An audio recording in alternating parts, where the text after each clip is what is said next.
Just how every technology demo ends the same way. The presenter smiles, someone around the table says, "Wow." The superintendent starts imagining what this could do for the district. The curriculum director is already thinking about classrooms. The business manager is asking about what it costs. And someone eventually asks the question, so how long does implementation take? The answer is almost always optimistic, 4 weeks, 6 weeks. We've done 100 of these. It's really straightforward. It's pretty easy. And then everyone looks at the technology director. Usually that's the moment every head in the room towards IT. Almost without fail, somebody says the phrase that every technology director has heard 1,000 times. IT is going to handle it. That's the moment when my brain starts doing the math. Not that financial math, but the operational math. How many systems does this touch? About how many people are going to need trained with this? How many integrations are hiding underneath this shiny interface that we really don't know about? How many summer projects are already on the schedule? What has to move if this gets added? What happens if it slips? Because I know something that isn't obvious during a demo. The implementation starts when the presentation ends. And that's what we're going to talk about today. Welcome to Chips and Chalk, the podcast where we talk real K-12 technology. Not the sales pitch, not the conference keynote, but what actually works in schools. I'm your host, Adam Swinchock, and I spent a career leading technology in K-12 environments. And if there's one thing I've learned, it's that the gap between what is promised and what actually happens in schools is massive. This podcast is about closing that gap.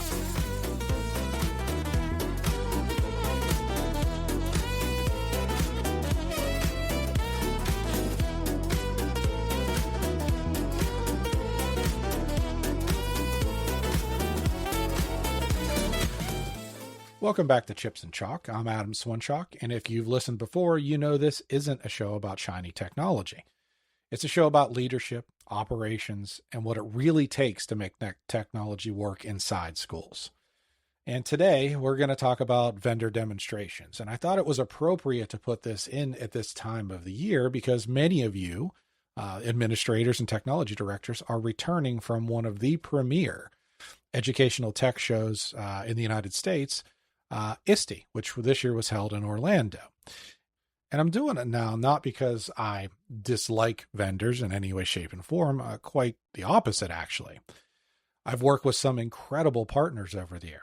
I've also recently moved from leading technology inside a school district into an operations role where I help support multiple school districts now. And one thing hasn't changed with all this. I still care about implementation. I still wake up thinking about project plans, dependencies and communication, the training portion of it, and the risks associated with it, because that's where the projects succeed or fail. The demo gets everyone excited, and everyone right now is probably just exhausted from all the demos. But really what happens whenever you go to these shows is it gets you amped up and juiced about what the possibilities this software brings to your school district. But what everyone tends to forget when they're out there on the floor is that they forget that this is just the initial part of it. You've got to get to the phase where you're actually doing the implementation piece. And the implementation determines whether anyone stays excited after the initial demo.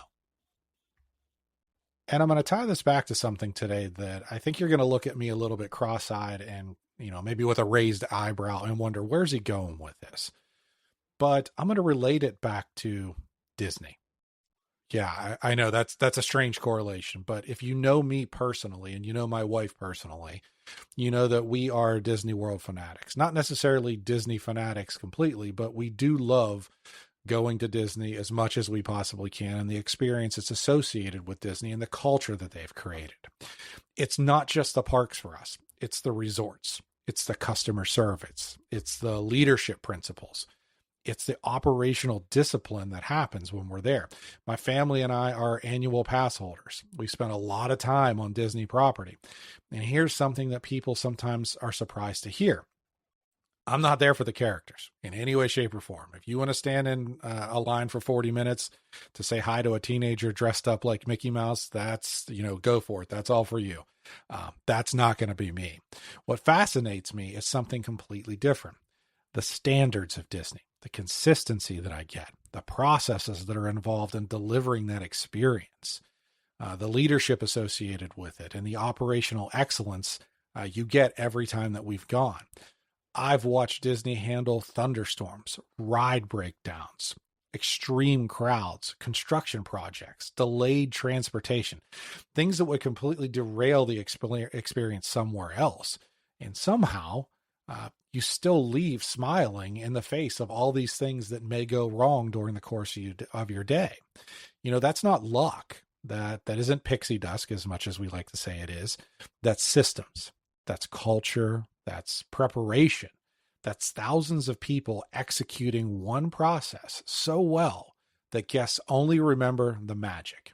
And that's why Disney has become one of my favorite leadership case studies, because guests see the experience, operators see the work, and that's exactly what a vendor demonstration is. It's Disney magic. So let me say something that sounds harsh. The demo environment lied to you. Not because anyone intended to deceive you in any way, shape, or form, because it was never really designed to represent reality. It was designed to represent a possibility. Those are two different things. The vendor has clean data, working integrations, test accounts that they vetted, prepared scenarios to go through as you go through your demo. Every click has been rehearsed. Every report loads instantly. Every workflow has already been configured for them. That's exactly what they should do. They're showing you what success looks like, so don't hold it against them. This is just like Disney. When you walk into a Disney attraction, you're seeing exactly what Disney wants you to see. Perfect lighting, perfect timing, perfect music, perfect storytelling. I mean, unless you've gone on the Three Caballeros ride in Epcot and seen the Donald Duck that is the plant, but we've all seen that at some point. You're not seeing the hydraulic systems. You're not seeing the electrical rooms. You're not seeing those maintenance tunnels or the wiring that's associated with the controls. You're not seeing those overnight crews that keep everything operating. The attraction isn't pretending those things don't exist. They're simply not experiencing them being presented to you. A great technology demonstration works the exact same way.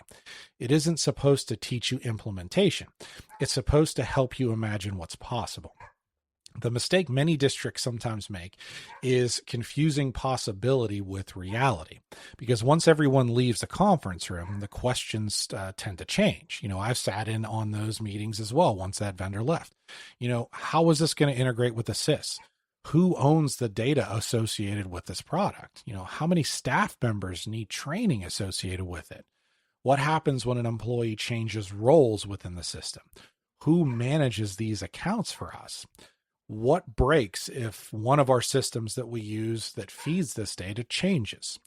Suddenly that conversation isn't about features, it's about operations. And that's where technology leaders earn their paycheck. I sometimes joke that vendors are a lot like Disney Imagineers. Imagineers imagine. Operations delivers. Neither role is more important than the other. You need both of them, but they are two completely different jobs. The demo inspires confidence. Operations builds confidence. The sales team is showing me the magic when I'm sitting in that room. I'm trying to understand the mechanics, because eventually somebody has to keep the ride running. In a school district, that's usually the IT team. One of the habits I've developed over the years is simple. Whenever someone says, this implementation is easy, I immediately start asking a different question. Easy for whom? Easy for the vendor? Easy for the implementation consultant? Easy for the technology department? Easy for teachers? Easy for students? Those answers are rarely the same. That's why I don't write down the vendor's timeline. I write down the vendor's timeline plus contingency, because reality always gets a vote in the matter. The demo is graded on possibility. The implementation is graded on reality. And that brings us to what I think is the most misunderstood part of technology projects. It's not the software. It's not the licensing. It's not even the budget itself. It's the work nobody accounted for. One of the biggest myths in K-12 tech is the idea that implementation is free because IT staff are already on the payroll. I've heard it countless times. IT can just handle it. But every time I hear that, I think about the opportunity cost associated with it. If my team spends 300 hours implementing a new system, those 300 hours didn't magically appear from nowhere. They came from somewhere. Maybe we delayed infrastructure upgrade somewhere. Maybe documentation didn't get updated. Maybe classroom support slowed down a little bit. Maybe that cybersecurity project got pushed back. Every yes to one initiative is a not right now to something else. That's basic economics. Resources are finite. Time is finite. Attention is finite. And one thing Disney understands better than almost anyone is that magic requires resources. Nobody walks into Pirates of the Caribbean and thinks the attraction maintains itself overnight. There are maintenance technicians, engineers, operators, schedulers, custodians, painters, electricians, people replacing worn parts before guests ever notice that there's a problem. Guests remember the experience. Operators remember the work, and technology departments live in that same world. When implementation goes well, very few people think about the hundreds of hours behind it. They simply say, that rollout went smoothly, and that's exactly the point. Operational excellence often looks like effortless from the outside world, but effortless isn't the same as easy, and that's where our next challenge begins. Because even if you have the people, and even if you have the budget, you still need one thing you can never manufacture, and that's time. There's a funny project management quote out there that kind of relays on that from, planning in the military. And it is, no battle plan survives contact with the enemy, and no project plan survives contact with the stakeholders. And that's what happens in K-12 with administration and boards whenever we start to talk about summer and the ability to accomplish everything in one summer. And if you've ever spent any amount of time in K-12 tech, you know there's one phrase that can make an entire technology department laugh or cry. And it is, we'd like to have this ready before school starts. Of course you would. So would I. Everybody would. Here's the problem. Every vendor wants July. That's their fiscal start. Every administrator wants August. That's the school start. Every teacher wants to walk into their classroom on the first day and have everything work the way it's supposed to. And every technology department knows exactly what July really looks like. It's controlled chaos. People outside of technology often think summer is our slow season. I wish it was. It'd be nice to be able to take that vacation. But it isn't vacation. Summer's our construction season, and a very short construction season. It's when we replace devices, refresh the switches, upgrade the wireless, replace the projectors. We move classrooms around, support summer school, patch those servers. We upgrade operating systems, replace the batteries on one-to-one devices. We test backups. We complete security projects, deploy new software, clean data, rebuild labs, support construction, coordinate with facilities. And the list just seems to go on and on. Oh, and by the way, still make sure that you're answering all the help desk tickets. I remember one summer thinking we had a pretty reasonable project list. And then someone asked me how many active projects we actually had. We counted. It was over 30. 30. None of them seemed particularly large on their own, but together they consumed every hour that we had. That's the part people don't see. Technology projects rarely fail because one project was too difficult. They fail because 20 easy projects all landed at the exact same time. Every project believes that it's the most important project. Every vendor believes their implementation is the priority. Every administrator has a legitimate reason their initiative needs to happen before school starts. And all of them are right. That's the challenge. Everybody's right. But capacity doesn't care. Capacity's finite. I'd love using the Disney analogy here again because it fits perfectly. Imagine walking into the Magic Kingdom and discovering every attraction is closed for a refurbishment at the exact same time. Nobody would plan a theme park that way. Disney staggers maintenance. They prioritize. They sequence work. They understand that operational capacity is limited. Technology leaders have to do the exact same thing. Every project thinks it's Space Mountain. Everybody wants the headline attraction. But technology departments don't get an empty theme park. We've got 10 rides that are under construction at the exact same time. The lesson isn't to stop saying yes. The lesson is to become intentional about sequencing those projects. Sometimes the most important leadership decision isn't which project to approve. It's which one to delay. And that's not failure. That's capacity management. And if you want to see all of these implementation challenges playing out in real time, you don't have to look very far.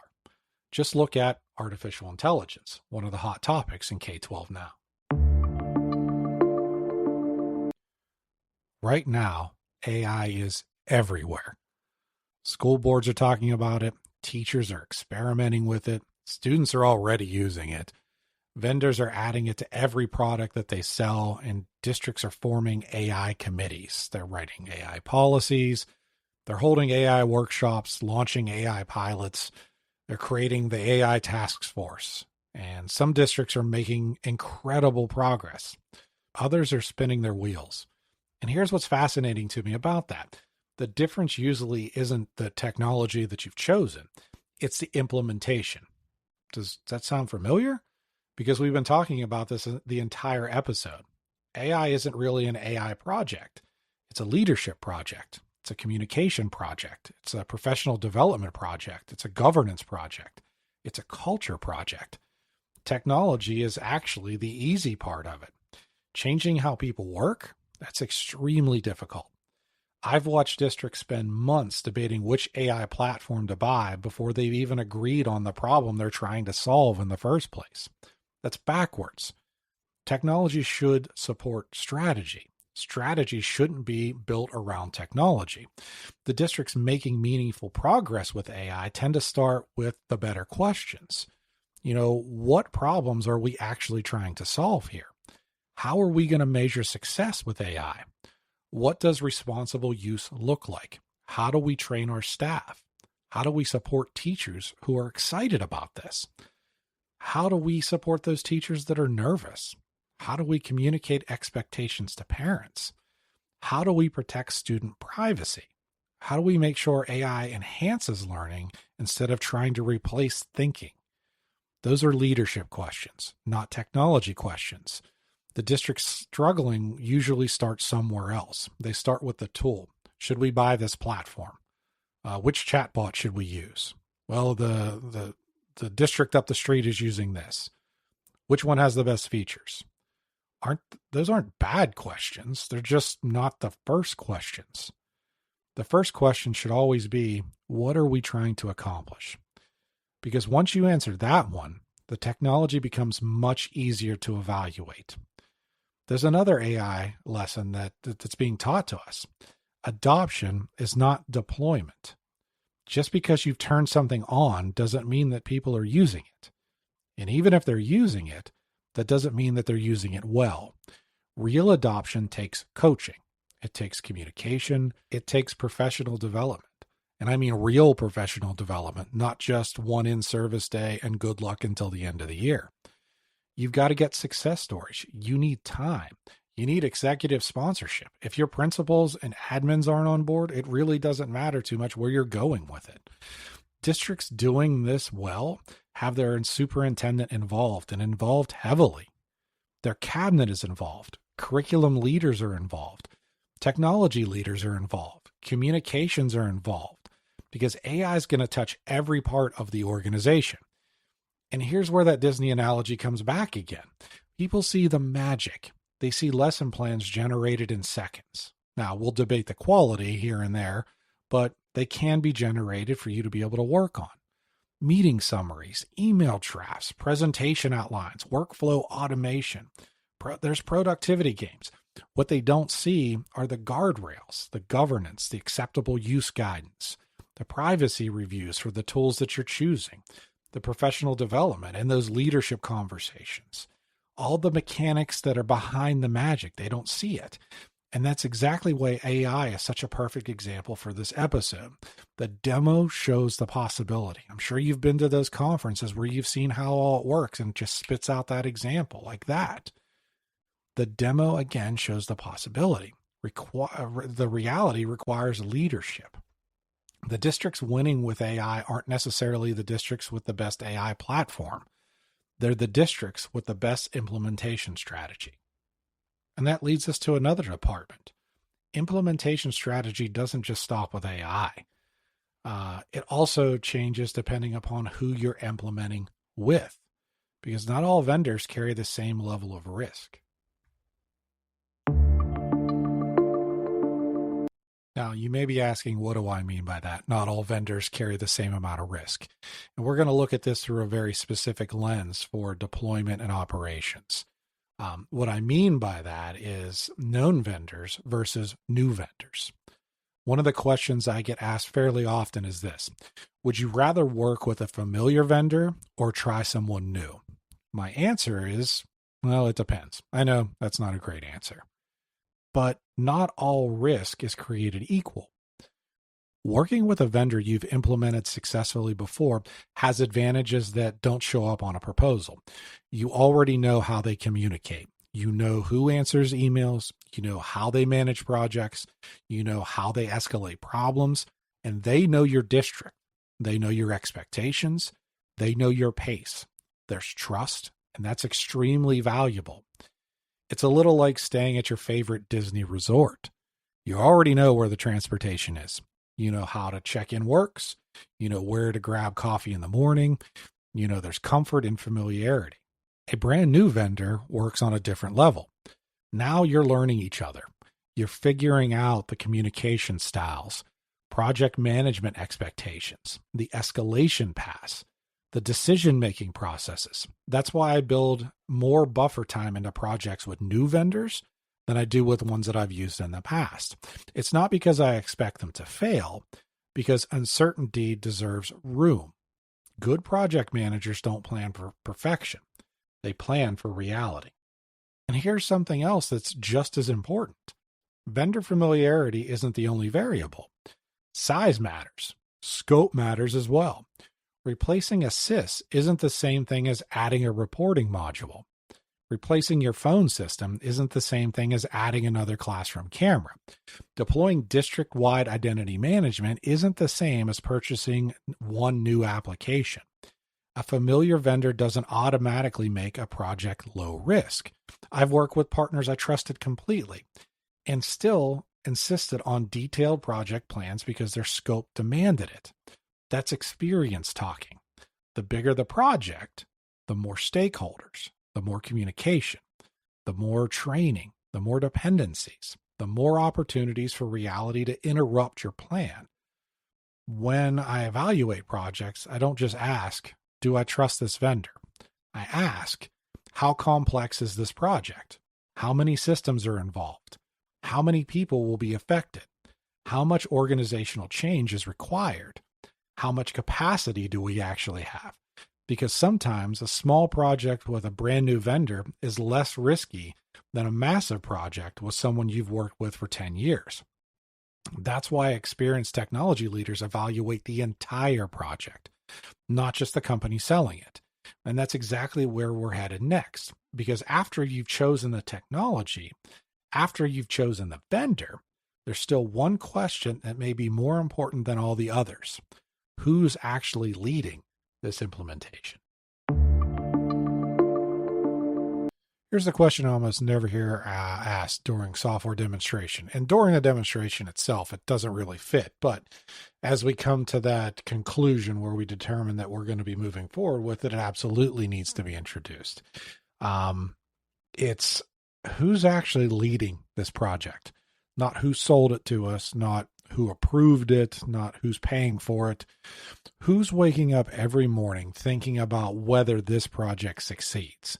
Because somebody's got to own it.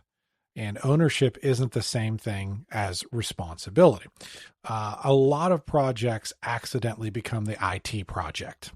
The contract is going to get signed, and suddenly everyone looks at the technology department because it sits on a computer, it plugs into a wall, whatever you want to call it. And suddenly everybody starts to look at us. IT's implementing that new SIS, or it's rolling out AI, or IT's doing the new finance system. No, IT is enabling it, but very few technology projects are actually technology projects. They're business projects, they're instructional projects, they're operational projects.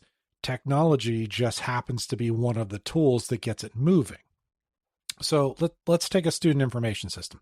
Who should own that project? The technology director? Probably not, actually. The SIS administrator? Maybe operationally, but ultimately, attendance belongs to student services. Scheduling belongs to administration. Grades belong to curriculum and instruction. Report cards belong to academic leadership. Transportation belongs to transportation. And food service belongs to food service. The technology department doesn't own any of those business processes. They're simply connecting the systems that support them. And the same thing would go for AI. The technology department shouldn't be deciding instructional AI strategy alone. Curriculum needs to be there. Building administrators need to be there. Teachers need to be there. Legal may even need to be there. Communications may need to be there. Technology provides the platform here. The organization provides the vision.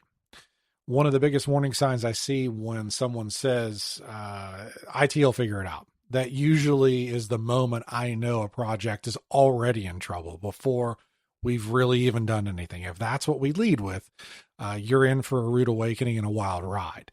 Because successful implementations don't just happen to be in IT departments. They happen with IT departments. Every successful project I've ever worked on had an executive sponsor associated with it as well.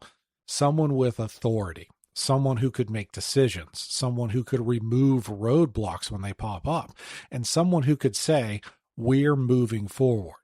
Without that person, meetings just are discussions. Meetings just don't really even need to happen. And discussions become delays. Delays become frustration. And frustration eventually becomes, maybe this software just isn't very good. When actually, if we look really down at the root causes, the project never had any leadership associated whatsoever, loosely at best. I always tell people the project leader doesn't have to have all the knowledge about the technology itself. They need to know the organization. They need credibility. They need influence. They need to understand how decisions affect every one of the departments that are going to be impacted. Because implementation is mostly coordination of the project, not the configuration. And here's another question every district should ask before signing that contract as well. If this project starts struggling, who's accountable for getting it back on track? And when we ask that question, a lot of times you just see everybody kind of looking at each other and silence and eyes just blinking. If nobody can answer that question, don't sign that contract yet. Find your project leader first, because software doesn't rescue projects. Leadership does. One of the last things that I want to cover during this session, but often one of the most overlooked, has to do with one word: scope. By this point in the project, you've chosen your team. You've identified who's leading the project. Everybody's pumped.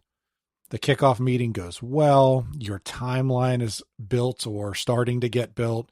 Everyone agrees on what the goals are. Everything finally feels like it's moving.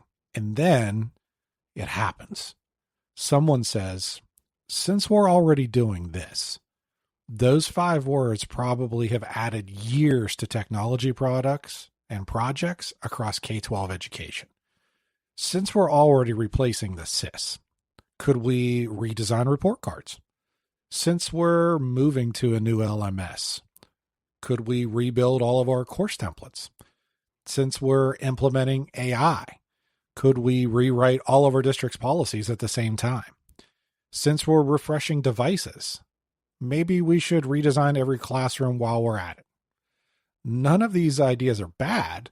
In fact, most of them are good ideas, just not for this project. One of the most important jobs of a project leader is protecting the scope, because the project you finish should be the project you approved, not the project that slowly grew into something completely different via scope creep. Here's what people don't realize about scope creep as well. It almost never arrives as one giant request. It arrives as a dozen small ones over time. Can we also, while we're in there, it shouldn't take that long. Wouldn't it be nice if every request sounds reasonable? Every request might only add a few hours, but eventually those few hours become weeks. Weeks become months, budgets increase, people get frustrated, deadlines slip, and suddenly everyone starts blaming the software. When the software wasn't the problem to begin with, the project lost focus. And one of the best project management tools I've ever used, it doesn't cost $1. It's something I call the parking lot. Every time someone has a great idea, don't dismiss it. Don't argue about it. Write it down. Capture it. Give it visibility. And then ask one question. Does this help us accomplish the goal of this project? And if the answer is yes, great. Let's discuss it. If the answer is no, it doesn't disappear. It becomes phase 2 or phase 3 or the next budget cycle. Great ideas don't have expiration dates, but projects absolutely have deadlines. One thing I've learned as a technology director is that saying not now isn't the same as saying no. That's the important leadership skill associated with being a tech director or a leadership. People want to know they've been heard. When someone brings you an idea, they're usually not demanding immediate action, although sometimes they are, and I've run into those situations too. They're asking you simply to consider it. So consider it, document it, thank them for it, then explain why staying focused matters. You'll be surprised how understanding people become when they know that their idea wasn't ignored, maybe just paused. It's also why every successful project needs governance. And I know governance sounds like one of those words consultants love to use, but it's actually pretty simple. It means someone has the authority to answer questions like, is this part of the approved scope? Does this change the timeline? Does this increase the cost? Who needs to approve it? Without governance, every project meeting becomes another brainstorming session, and you're well past that point. With governance, every meeting moves the project itself forward. One practice that served me well over time and throughout my career was ending every major project meeting with the same question. Did anything change today? Not just technically, but strategically. Did we add something? Did we take something away? Did something make a decision that changes the original plan? Because if the answer is yes, it needs to be documented. Nothing destroys trust faster than two groups walking out of the same meeting with two completely different understandings of what was decided and what happened in that meeting. And here's something that vendors don't usually tell you during the demo. Every additional feature has a cost. Maybe it's another license. Maybe it isn't another license. Maybe it isn't another purchase order. Maybe it isn't another training session. But it might be another communication. It might be another support article. It might be some other integration or another workflow. Another thing that your staff has to learn. Features are easy to add. Complexity is much harder to remove. And some of the best tech leaders that I've ever worked with aren't the ones who say yes to everything. It sounds great. It makes everyone happy. They're the ones who know what to protect. They protect the timeline. They protect their team's capacity. They protect the original vision. And sometimes they protect people from their own excitement. Because when you're excited about what's possible, it's easy to lose sight of what's practical. So before your next implementation, ask yourself one simple question. If we finished only what we originally agreed to do, would this project still be considered a success? And if the answer is yes, protect that scope. finish it, celebrate it, then start preparing for phase two. Because successful organizations don't try to build everything at once. They build momentum, one successful project at a time. Don't build the plane while you're flying it. So as we wrap all this up, let's go back to Disney. Because, well, one, that's where I'd like to be, but that's where the whole story comes together. When most people think about Disney, they think about the attractions, the fireworks, the castles, the resorts, the music, the incredible customer service, the memories, the magic. I love all those things. Not because I'm chasing character meet and greets. That's never been my thing, and it's not going to be my thing. I've always admired something different. It's the standard, the consistency, the intentionality of it all. The way thousands of people work together to create an experience that feels effortless most of the time. That's what fascinates me. Think about it. You walk into a Disney park and everything just seems to work. Transportation arrives, mobile ordering works, hotel check-ins feel simple. The app knows where you are. Cast members seem exactly like they know what to do. The landscaping is immaculate and the music changes as you walk through the lands. And even when something goes wrong, it rarely feels chaotic. Why? Because magic isn't happening in front of you. It's actually happening behind you backstage. Thousands of people following documented processes, communicating, planning, training, maintaining, testing, practicing, all so your experience feels effortless. That's operational excellence. Technology projects are exactly the same. Your teachers, your principals, your board members, your parents, they shouldn't have to see the chaos behind the curtain. They should experience confidence. They should experience consistency. They should feel like someone has a plan. That doesn't mean nothing ever goes wrong. Believe me, it's technology. Things go wrong all the time. It means that people trust the people leading it. I've lived through enough technology projects to know there always will be surprises. A vendor misses a deadline. An integration doesn't work. Data doesn't migrate correctly. Someone retires halfway through the project and you get a new PM. A key stakeholder changes jobs. State reporting requirements change. A new cybersecurity threat opens up. Those things aren't unusual. It's par for the course, actually. They're expected.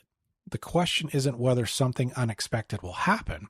It's going to. The question is, how will your team respond when it does? That's where leadership separates itself from the tech. Anyone can run a demo. Anyone can show a roadmap. Anyone can promise features. Leadership begins at the contract when it is signed. Leadership is communication. Leadership is transparency.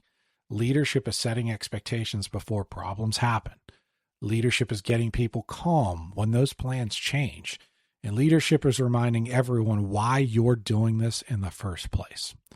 Throughout this episode, we've talked a lot about Disney. We've talked about demos. We've talked about project leadership. We've talked about some organizational change, and we've talked about protecting the scope. And all of those ideas point back to one simple truth for us. Successful technology projects aren't built on software. They're built on trust. Trust between IT and administration, trust between leadership and teachers, trust between districts and vendors. Trust that when something goes wrong, someone is paying attention, someone has a plan, and someone is leading. So before your district signs that next technology contract, before you schedule that kickoff meeting, before you start comparing feature lists, I want you to ask 5 questions. Number 1, who's leading this project? Number 2, what problem are we actually trying to solve? Number 3, what does success look like? Number 4, how will we protect the scope? And number 5, does our organization have the capacity to do this well? If you can answer those 5 questions, you're already ahead of most implementations. Implementations rarely fail because district bought bad software. They struggle because they underestimated the work that happens after the purchase order. Those meetings, the communications, everything that we talked about in this segment, it all matters. That's where the projects succeed or fail. And maybe that's why Disney has always reminded me of technology leadership. Guests don't remember the maintenance schedule. They remember how they felt. Teachers don't remember your project plan. They remember whether the rollout was smooth. Board members don't remember every milestone. They remember whether the district delivered on its promises. People remember the experience, not the mechanics. So as technology leaders, that's our job, not to create perfect technology, to create confidence, to create trust, to build systems that quietly support teaching and learning without becoming the story. We want to get technology out of the way of learning. When technology works well, people stop talking about technology. They start talking about what they were able to accomplish because of it. And that's exactly what we want to be. Before we wrap up, I want to leave you with one final thought. The next time you're sitting through an incredible software demo, enjoy it. Ask questions, be excited, imagine the possibilities. But when that presentation ends, ask yourself a question. Can our people deliver the experience this demo just promised? Because that's the question that determines whether the magic becomes reality. Thank you for spending part of your day with me. If this episode reminded you of a project you've lived through or one you're about to start, I would genuinely love to hear about it. Reach out to me on LinkedIn and share your successes. Share your lessons learned. And if there's a topic you'd like us to cover on a future episode of Chips and Chalk, send it my way. Some of the best conversations start with one good question. Until next time, remember, technology is about people, leadership is about trust, and the best technology projects are the ones where everyone else simply experiences the magic. Thanks for listening to Chips and Chalk. We'll see you next time. If you're in K-12, whether you're leading it, supporting it, or living it in the classroom, this is the work. If this episode hit home, go ahead and follow or subscribe wherever you're listening. And if there's something you want us to dig into or a real-world situation you're working through, we're going to open up that soon. And as we go forward with Chips and Chalk, we're going to keep cutting through the noise. No fluff, no theory without reality, just what actually works in schools. Thanks for listening.